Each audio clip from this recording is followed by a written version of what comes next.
while I was in this assignment, please take your seat so that those at the back can see. And God told me, he said, I want to show you who you will marry. He said, so that in the course of going about, you don't get confused as to who is it. Because you may come to a point and say, could this be the one? Could that be the one? He said, I just want to clear you. Isn't that wonderful? I heard that in the course of service.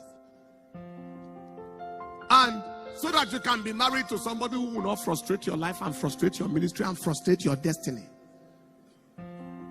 Because you may be willing and madam is not willing. You want to go for God and she wants to go for the world. Within 7 days, he says, I set myself apart.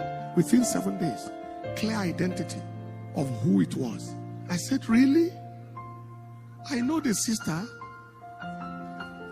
I have been praying for her all this while, trusting God for her to give her a good husband.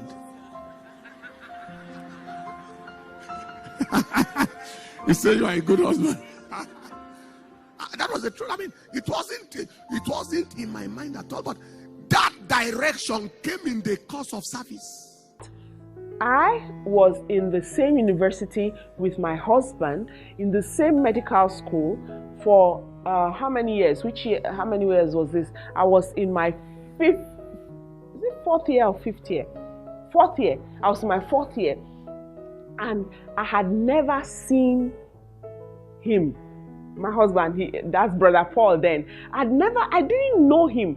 I don't know if I've ever come across him in another part of the campus or something. We were both in medical school in different classes, but I didn't recognize him. And I went for a fellowship in one of the long vacations where it's only medical students that are left in school because we don't have holidays. And he was the one that was preaching that day. And I sat there and I was listening to the preaching, and I'm like, who is this guest minister? Where did he come from? I'd never seen him.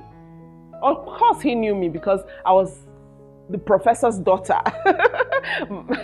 my father taught all of us in physiology in medical school, and so they knew the professor's daughter, but I didn't know him. And then, he had made this call, if you want to walk deeper relationship with God, blah blah blah, and those kind of things. And I wanted more fire, so I had come out with other people, and he prayed for all of us. And then after that meeting that day, he said, sister, have you ever prayed in tongues for 1 hour at a stretch? I said, can anybody pray in tongues for 1 hour at a stretch? He said, yes, definitely. So this is your assignment, you go do that. And one thing led to another, and then, cut a long story short, here we are married today. Singles never manage to marry.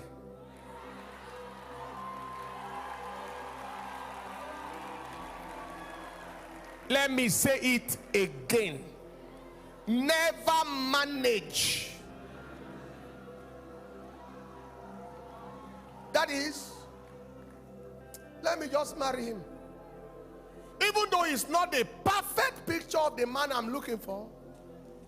But instead of waiting endlessly, one day I asked my wife, not too long ago, I said, when we were in courtship, was there anything you saw that gave you concern in terms of, am I sure I should marry this man?